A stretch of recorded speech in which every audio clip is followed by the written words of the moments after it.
Good morning, good afternoon, or good night, and welcome to Command Power, the show in which we discuss all things Magic the Gathering with a focus on Commander. And today we have a brand new deck for you, and just as a quick heads up, this is not a budget deck, although I do think it should be fairly easy to find substitutes for those expensive cards. But before that, just a quick reminder to please click like and subscribe if you enjoy my videos. We're well on our way to 1 million subscribers, and every single click counts. And today's deck is going to be centered around Ojer Axonil, Deepest Might. For 2 colorless and 2 red, it's a legendary creature, God 4/4 with trample, and if a red source you control would deal an amount of non-combat damage less than Ojer Axonil's power to an opponent, that source deals damage equal to Ojer Axonil's power instead. When Ojer Axonil dies, return it to the battlefield tapped and transformed under its owner's control. And on the flip side, it is Temple of Power, a land that taps for 1 red and 2 colorless 1 red tap. Transform Temple of Power. Activate only if red sources you controlled dealt 4 or more non-combat damage this turn and only as a sorcery. So this commander is really sweet, and ever since the day it was previewed as one of the first cards we saw from the set, I thought that it was going to be so cool to build a deck around. And so here we have it, one of the first decks I made from this set, and it's actually really powerful, I think, because it's going to basically make all of our non-combat sources deal so much damage that all of our little pinger effects are going to become lethal very quickly. The main way we're going to want to play this deck is actually not to overcommit too much to the board until we have a way to deal a lot of damage in 1 turn, and then we can kind of like try to go for it. We're going to basically play a lot of cards that are going to trigger when we play non-creature spells and just chain a few non-creature spells together, and hopefully that should be enough to win us the game. If that doesn't work, we do have a few backup plans, but that's definitely going to be the main approach to this deck. We do have a couple of ways to pump Ojer Axonil's power as well, and we have a couple of hate pieces to make sure that our opponents don't mess with us too much. So without further ado, let's get started, and we're starting off with Bugie, God of Storytelling. Now she is going to be very good if we're trying to combo off, because she's basically going to give us mana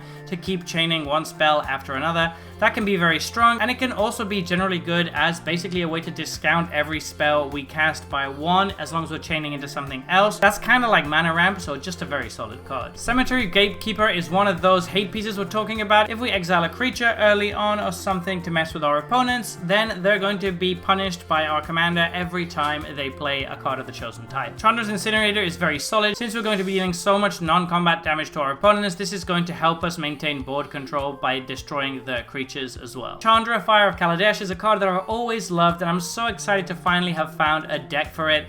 This is actually going to be very, very good here, because with Ojer Axonil, she's going to be dealing 4 damage the first time she taps. That means that we won't need to do anything else to get her to flip, which is incredibly solid. Of course, we can also just flip her normally since we are playing a lot of red spells, but it's nice that our commander enables her so well. Cinder Pyromancer is going to be fantastic in this deck, particularly in the turn where we're going off, because it gets to untap whenever we play a red spell. That's like 80% of the spells in the deck, so we're going to be getting a lot of activations out of this, and when each of them is dealing 4 damage, that adds up quick. Defiler Instinct works great with our commander by dealing damage to our opponents, and then it's also going to make our things cheaper, which is obviously very nice. Electrostatic Field is one of our better combo pieces because it doesn't require to tap. Erebor Flamesmith is basically another version of Electrostatic Field. Firebrand Archer is yet another version of this effect, but it's slightly better because it triggers on non-creature spells rather than just instant or sorceries. Goblin Chain Whirler is very solid. It's going to help us control the board when it enters the battlefield, but it's also going to deal 12 damage to our opponents if we have our commander in play, which is great. Kessig Flamebreather is another version of Firebrand Archer. Perforos, God of the Forge, is going to be triggering whenever a creature enters the battlefield under our control. We don't have that many creatures in this deck, but we have enough that this should trigger quite a bit. It also works well with our commander because we can use the buff ability to increase Ojer Axonil's power, thus making all of our triggers deal more damage. Solfim is going to double all of that sweet non-combat damage that we're dealing, which is great. Spear Spewer is one of the best bang for our buck cards. It doesn't really need anything else to go off, and every turn it's going to tap to deal basically 12 damage to our opponents and just 1 to us, which is nice. Stormkill Artist is going to work nicely with the instants and sorceries that we're playing, and it's also great when we're comboing off. Thermal Alchemist is basically another version of Electrostatic Field. It's the worst one in the deck probably because it does effectively have summoning sickness. Torbrand, Thane of Red Fell, is going to work so well with all of our pinger and damaging effects, and it also synergizes quite well with our commander. Unruly Catapult is basically another version of Thermal Alchemist, except a little bit more expensive. Urabrask is basically a combination of Bugie, God of Storytelling, and our pinging damaging effects, and both of those cards are really good in this deck. And Witty Roastmaster is a way to deal some more damage to our opponents enchantments without having to play instants or sorceries and just by playing creatures. Moving on to our sorceries, End of Festivities is a pretty powerful one because it's going to deal 12 damage to our opponents at least. Flame Jab is good as a way to deal the last few bits of damage. It's very nice that we can retrace this so we can keep getting uses out of it. Grape Shot is fantastic in this deck, and if we've changed a few spells together, it's the best way to finish the game. Light Up the Stage is going to be great since it's basically always going to have its spectacle cost turned on, and Witch's Mark is very solid in this deck because getting to put a wicked roll on our commander increases all of our damage by 1. For instance, we have Bolt Bend, which is a great way to protect our commander. Deflecting Swat is another great way to make sure we don't get interacted with whilst we're going off. Spikefield Hazard is very good in this deck since it's basically going to deal 4 damage if we're targeting a player. Debolt's Trickery is a great way to interact on the stack and make sure we don't get interrupted. Unleash Fury is really solid, especially if we're trying to go off and win the game that turn, because we just get to double our commander's power, at which point we're doubling our clock, which is obviously insane for 2 mana. And moving on to artifacts, we have Commander's Plate, which is not only good protection for our commander, but also increases our clock by giving him +3/+3. Hammer of Nazan can protect Ojer Axonil and also increases our clock by giving him +2 power. Heraldic Banner is a great mana rock in this deck because it's going to pump our commander's power. Mithril Coat can protect Ojer Axonil at instant speed, which is very solid. Shadow Spear is a good one to put on one of our creatures when we're trying to combo off with our commander because it can gain us a bunch of life. Do make sure you don't put it on your commander itself since it's going to be the creatures dealing the damage rather than Ojer Axonil. Moving on to enchantments, we have Blood Moon. This is a nasty one that is going to keep our opponents playing fair and balance the scales a little bit. Do take it out if your playgroup is a little bit more casual, of course. Burning Earth is very strong in this deck, particularly against people with greedy mana bases, so it's basically not going to affect us much at all. But for our opponents, if we have our commander out, that's going to be 4 damage whenever they tap each land, which is insane. Fiery Inscription is another pinger effect for whenever we play instants or sorceries. Mana Barbs is another version of Burning Earth, but this one is even better because it doesn't matter whether they're playing basics or not. Pyrohemia is really solid. It's going to allow us to control the board while also dealing a bunch of damage to our opponents at the same time. Rolling Vortex is going to deal 4 damage to each player during their upkeep. We also get to randomly keep people fair with the second clause, and we can even stop people from gaining life at a moment's notice. Spell Shock is going to throw the table into chaos by making our opponents take 4 damage whenever they play any spell. Valakut Exploration is better in this deck than in most because we get to exile a card with it each turn, which can give us some card advantage, but if we don't play it, we can just deal 4 damage to each opponent, which is great.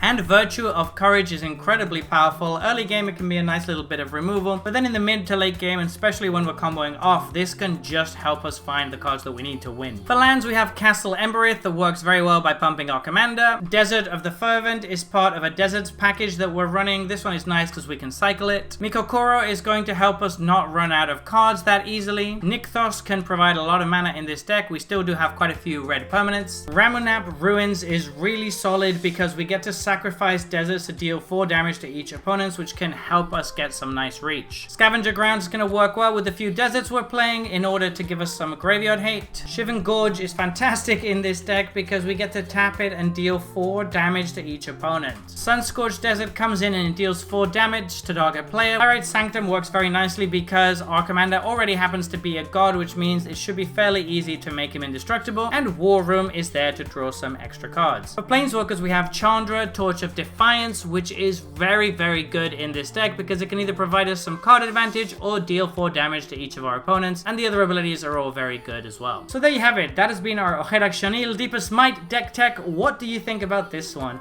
It seems like an absolute blast to play and very explosive, so do let me know what your experience is trying out this deck. And if you have any comments, please let me know. Are there any cards do you think I missed? Are there any cards I shouldn't have included? Let me know in the comments section below. I read all comments and respond to all of them too. And if you enjoyed this video, don't forget to click like or subscribe. It really helps the channel. And until next time, take care.